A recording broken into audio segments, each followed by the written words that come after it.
Hey folks, it's Angel and welcome to Zell Am See in Austria and a little Swiss painted aircraft which is made in Italy and Germany, but neither. The reason why I'm doing this today is because this reminds me of a totally different aircraft that looks very similar, the Ryan Navion, but this is not a Ryan Navion, no. This is the Piaggio P149, made by ATSimulations who brought us the Cree weirdness. Finally, a normal plane. This is a four-seater training aircraft. Made originally in the 1950s by Piaggio in Italy, and it was of course built under license by Focke-Wulf in Germany and used by the German Air Force as a trainer and liaison aircraft throughout the 20th century up till about the 1980s. Now, they originally brought 72 over and 190 were built in Germany, and the aircraft was operated, oh sorry, no, till 1990, I'm incorrect. In fact, I believe Swiss Air's flying school in Bern, this livery actually had a small fleet of them. I don't know if they still have them, but either way, they're used in Israel, Nigeria, Switzerland, Tasmania, Uganda, all over the place. But you will notice very, very similar to the Ryan Navion. Look at the wing shape, the chord, the tail design. It's almost a license-built version. It's not, but it's very similar. Really, really similar, even down to the canopy style. You'll see in a moment. What can it do? Well, it's got a capacity of 4. Wingspan is about 11 meters, height of 2.9, and it is powered by a Lycoming GO 480.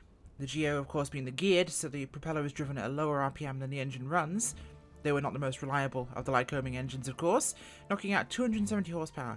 This will cruise at about 144 knots, so enough of our warbling on about aircraft designs. Let's take a look at this thing as we hop inside. The first thing you see is, oh hello, is gorgeous texturing and kind of a high piloting position. Let's take a look outside. So you'll notice a very similar wing shape to the Navion. In fact, everything's very similar to the Navion. There's some, should we say, Italian style differences, but a very, very similar aircraft. One thing you will notice is if I press Shift 3, that's not working. The manual lied to me. Yep, the manual lied. Shift 3 is meant to pop up a window, which it does not. So that is a factor, I suppose. Very, very retro cockpit design, of course. This is something you'd expect from an aircraft that was designed in the 50s. Of course, we could have 4 seats there. And I wonder how, if it's like the Navion, there will be a handle up here. There is. Now, how do I move you backwards? There we go. So it's a roller canopy. Again, very similar to the Navion. I'm going to keep referencing the Navion because it is one of my favourite aircraft. In fact, I actually helped work on the Flight Sim one with LDR development, the one you can get for P3D and FSX, the freeware one.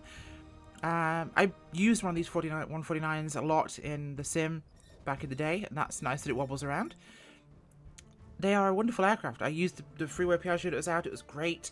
And I know ATSimulations made one for P3D as well. Really fun planes. Really good cruisers, and pretty tough in terms of what they can land on as well. Really tough landing gear. So without further ado, we're going to start her up and we're going to take a crack at this. So we'll put our fuel control in. We'll make sure we have a tank selected. We'll select both for the time being. That's our emergency gear there. That's our gear indicator. This is our flaps. And I'm trying to work out where my parking brake is. It should be on one of these ones. There's our prop control, which should realistically be over there, and the throttle should be back. We'll crack it slightly though as we get ready to start up this beast. Fuel pump will be on, and I need to go find my battery. All the labels are in German, of course, right now. We'll just use my actual switches on my yoke, which makes everything a lot easier. So fuel's on, boost pump's on. We should start it nice and simple. It's a straight up piston aircraft, so back to both there. Beacon, strobe, nav lights are on. So of course the starters are up. I believe that's landing lights there. We have all separate. I'm expecting this to be in, as we zoom in here, feet per minute, so it is set to the expected standard of knots rather than meters for altitude, like a lot of European aircraft have had in the past. That is quite high up. How do I make you go away? Nope, that did not do it. Let's take a look at our view positions. Okay, so they're all pretty high up. So, we're going to get ourselves taxied out here. Of course, we are right next to our pushback friend, who's always in position.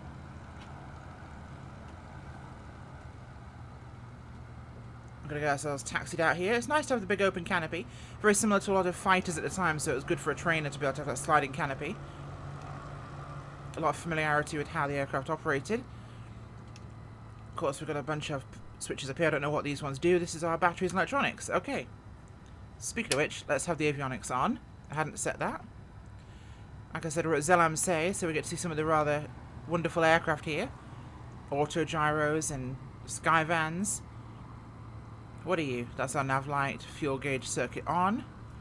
Oil gauge circuits on. Pitot heat panel lights, gyros on. Radios on. ADF is on. That is going hella nutso, so, that'll be the gyro? Probably the gyro. Yeah, something weird there.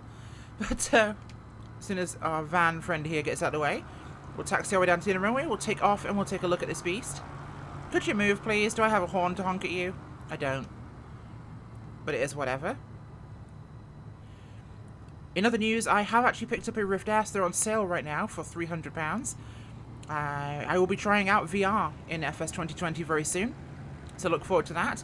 I am excited to try VR, and having so many of the actual flight controls, I should say, on my yoke or on my throttle quadrant, it makes life a lot easier when it comes to actually operating an aircraft in VR, because I'm not looking for a keyboard button. I can literally just reach down and click it from memory. So we're going to get ourselves into position here. We'll put flaps down. It takes about 1,300 feet to take off to an altitude of 15 meters. So it's not bad. Relatively short field. Not as short field as it could be. Let's get ourselves out here onto the runway. Beautiful Austria. Or Switzerland, sorry. Austria, no, Austria. Zell Am See. So I'm flying a Swiss plane in Austria. This feels backwards, but we'll go with it. Taxi out onto 26. We'll close our canopy. Might be a good idea. Animation's surprisingly a little choppy, but we'll go with it. Alright, full throttle, let's roll. So the engine puts out 270 horsepower, so it has got relatively good power. It is not fuel injected though, so altitude will be more of a factor. So speaking of which, I will drop back my condition slightly as we lift off cleanly. Let's get the gear up. Nice and easy breezy. Let's trim the aircraft out for climb. Flaps coming up as well. There we go. Climbing out nicely. So it easily does it. This Austria's looking a little bit more potato than I remember. What's wrong with this? Or it could just be the season it's displaying for me. Everything's very crisp and clean. This looks odd. Huh, weird. Could be normal. Could be entirely normal. In fact, I think it's entirely normal. Unless it's messed with my settings, which is entirely plausible. Not something I would expect to have happen. So the aircraft's handling is nice. It's gentle, it's placid. You expect a trainer to be like this. Very comfortable aircraft. Can I move this around? Oh, I can. That is good. That is cool. So you can position your lamp wherever you'd like. Handling is gentle. Can this open? Yes, it can. How do I actually open it, though, is the question.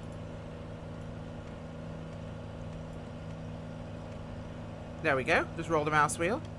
Now storm windows open. Close the locks, latches there.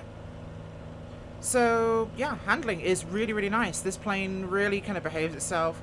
But if it's anything like the Navion, and just check my altitude, we are at 5,000 feet right now, so we are quite high up, really. This is, of course, Austria. It should also be relatively nimble. So, once I'm feeling a bit stable here, we've got some airspeed under us. We don't want to be too much of a climb. Let's trim this beast back down. Should be able to. Without much problem. Give it a good roll. Let's watch our overall airspeed. We're going to dive down and try and throw some aerobatics into this baby. Okay, speed's coming into red line.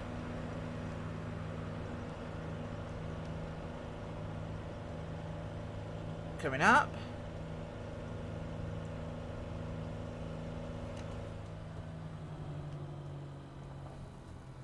Dropping her around. And it comes up nicely. That is really pretty in terms of how it handles. Very placid aircraft. Very, very placid indeed. Responsive, fun, great cruise speed, 144 knots I mentioned earlier. It will cruise relatively well. And there is definitely something weird happening with the scenery today. I am not sure what that is. I run on Ultra, so there is definitely something odd happening here. Things do not seem quite right. Could be a seasonal thing. I know they updated that recently. Either way, I set the season to September, so I believe it's just peeled the snow off everything and decided it's this. Alright, we're going to bring it back down for a landing. Enough fannying around here. So we'll bring back to idle, and we will enter our traffic pattern from a bit high up here, so we'll just let it sink down nicely for us. Come back to land on 26. Should be no major issues for us. Aircraft descends very responsively. I will say the modelling is nice. Very pretty modelling. Really well put together. Everything is nicely functional. That's cool. There, see, we've even got that can be moved. So our panel light can be turned on. That is cool.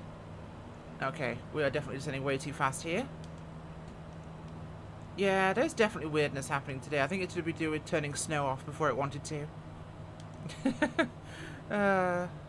Good work, Asobo. Either way, we're going to bring it around now. 26 should be behind, below us. We're a little close for a routine pattern, but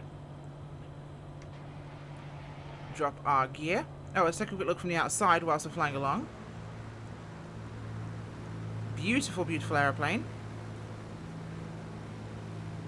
Big, big rudder, big control surfaces, so it does respond very well to your inputs. Drop some flaps in there. And we'll bring around onto the runway heading. I've been idle throttle this entire time and I've sunk incredibly well. In fact, I'm still, apart from that little quick blip, idling on the throttle. Got lots of airspeed. Should make a decent approach here without even giving it any gas. So I'm just going to hold the nose aimed just before the numbers. Not giving it any throttle right now. Pretty steep approach angle, but we should be fine with this. Kind of pointing down at the runway. I know this looks dangerous, but it's not. Just settle it out a little bit. Tiny flare. Apply some brakes, and we should be stopped by the numbers. Pull those flaps up to reduce friction, or increase friction, sorry. And we're touched down. So, really, really, really flies nicely. Little floaty there, but I was coming in high. So I did balloon from my approach there, but overall, the aircraft does exactly what I'm asking it to. The flight model is very, very responsive. ATSimulations have done a great job with the appearance. I'm not sure about whether those items in the cockpit should be purple. If they should be, then wonderful. I believe they will probably be Bakelite on an aircraft of this age. But it does look like it also could be a DXT compression issue, which is something that has always plagued flight sim, but they've gotten the panel the right colour, but it is lighter than straight black. So I believe those were painted to almost a black colour. DXT compression likes web-safe colours only because it has like 4 shades of black that will appear normally, otherwise everything appears green or purple. So either those are meant to be purple, or they are meant to be black, or close to black, and they have turned into that. So it is what it is. Let's pop this baby open. so we can taxi around a little bit better. It does improve things. I am going to park this aircraft up and head to that bouncy castle because it seems like a better way to spend my afternoon. But the Piaggio P149, or the Focke-Wulf 149, is a fantastic aircraft. I really, really like this. Of the aircraft I've reviewed so far, it is... Go away! No! Continue! Leave me alone, Microsoft. Of the aircraft I've reviewed so far, this has to be one of my favourites. It's responsive, it's going to be a good tourer, it's got a retro vibe to it, and it definitely has some character, unlike so many modern aircraft. Look at this thing. If only there was a Navion as well. Oh, that'd be great. It flies lovely, looks great, handles perfectly, easy to use, being a trainer. Totally recommend. You can get this from ATSimulations website, which is in the description, and you will also find it's about €24, I believe, on their website. Didn't really see any bugs, other than the gyro, which could be something I have done. Do not quote me on that one, but let's be honest, 2020 has had some issues with instrumentation occasionally, which have been patched. Worth it, I would say. An enjoyable plane. And for those of you who watch these reviews and get upset that you have to go and buy something, I apologise, I'm sorry. I'm very excited to look at these planes, of course, being a massive flight sim fan.